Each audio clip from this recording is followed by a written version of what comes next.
ख्रिस्टको शरीरको अङ्गहरू हौ भनेदेखि शरीर चाहिँ ख्रिस्ट आफै हुनुहुन्छ भनेर हामीलाई बाइबलले बताएको छ। त्यही भएको कारणले गर्दाखेरि हामी ख्रिस्टसँग जोडेर रहेका छौँ भनेदेखि हामी काम नलाग्ने अङ्ग हुने होइन, हामी काम लाग्ने अङ्ग हुनु पर्यो। हामी मतलब चाहिँ ख्रिस्टको निम्ति चाहिँ आज चाहिँ जिउने छोराछोरी हुनु पर्यो। हामी जस्तो छौँ, जस्तो अवस्थामा छौँ, परमेश्वरले तपाईँ र मलाई के गर्नुहुन्छ, चलाउनुहुन्छ। आमेन आमेन। अनि आज हामी यसरी जिउँदै गर्दाखेरि चाहिँ यो संसारमा पनि परमेश्वरको महिमा हुन्छ।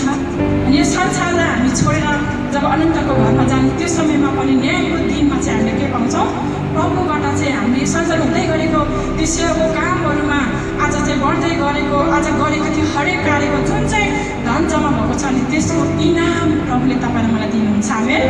अनि त्यस कारण तपाईँ र म त एउटा चाहिँ आशा भएको छोराछोरी हो। आमेन।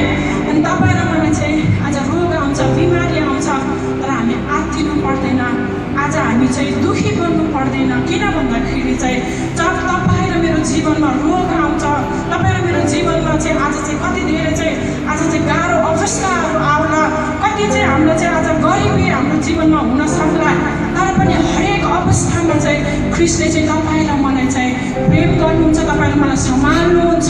अनि ख्रिस्ट चाहिँ तपाईँ र मेरो साथमा हुनुभएको कारणले गर्दाखेरि चाहिँ हामी चाहिँ खुसी बन्न सक्छौँ। आमेन आमेन। अनि म उत्साह दिन चाहन्छु आज तपाईँ जति पनि यहाँ हुनुहुन्छ नि, तपाईँ प्रत्येकको जीवनमा ख्रिस्टको चाहिँ उद्देश्य छ।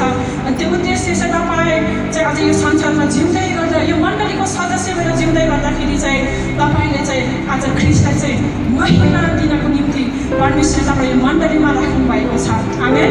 अनि हामी अघि नै हामीले हेरिसकेका छौँ वचनद्वारा। अनि हामीले यसरी परमेश्वरको चाहिँ राज्य विशाखामा हामी चाहिँ आज खर्चिँदै गर्दा, हामीले समय दिँदै गर्दाखेरि होइन, हामीले अरूलाई चाहिँ गरिब दुखीलाई चाहिँ हामीले हौसला उत्साह दिँदै गर्दाखेरि, आज रोगी बिरामीको निम्ति चाहिँ प्रार्थना गर्न जाँदै गर्दाखेरि, हामीले चाहिँ आज कपडा नहुने व्यक्तिलाई कपडा दिँदै गर्दाखेरि होइन, आर्थिक अवस्थामा कमजोर भएको व्यक्तिहरूलाई हामीले चाहिँ आफ्नो स्वेच्छाले चाहिँ हामीसँग भएको आज रुपियाँ पैसा धनद्वारा हामी सेवा पुर्याउँदै गर्दाखेरि यो संसारमा त ख्रिस्टको महिमा हुन्छ।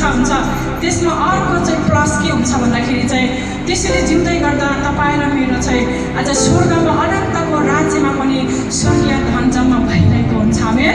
जुन धनको चाहिँ आज चाहिँ परमेश्वरले बनाए तपाईँ र मलाई इनाम चाहिँ हामी जब यो संसारबाट जब हामी आज बिदा भएर अनन्तको घरमा जानेछौँ नि, त्यो समयमा उहाँले तपाईँ र मलाई दिनुहुन्छ।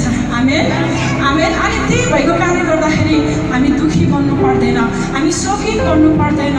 प्रभुले पनि भन्नुभएको छ संसारमा चाहिँ आज चाहिँ तिमीलाई सङ्कष्ट हुनेछ, तर साहस गर मैले संसारलाई जितेको छु। आमेन।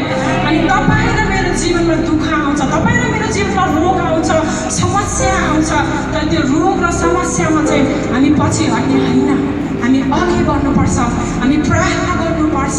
आमेन। किन भन्दाखेरि चाहिँ आज चाहिँ ख्रिस्टलाई चाहिँ ख्रिस्टमा भएर जिउने छोराछोरीलाई चाहिँ यो संसारमा जिउँदै गर्दाखेरि चाहिँ आज ख्रिस्टले चाहिँ तपाईँ र मलाई चाहिँ एउटा यस्तो बिमा गर्नुभएको छ। अनि त्यो बिमा चाहिँ के हुन्छ, तपाईँ र म रुँदै गर्दा, तपाईँ र म रोगले चाहिँ च्यापिँदै गर्दाखेरि चाहिँ ख्रिस्ट तपाईँ र मेरो साथमै भइरहेको हुन्छ। अनि उहाँले चाहिँ तपाईँ र मलाई चाहिँ के गर्नुहुन्छ, त्यो रोगबाट छुटकारा दिनुहुन्छ होइन, त्यो दुःख त्यो कष्टबाट छुटकारा दिनुहुन्छ। आमेन।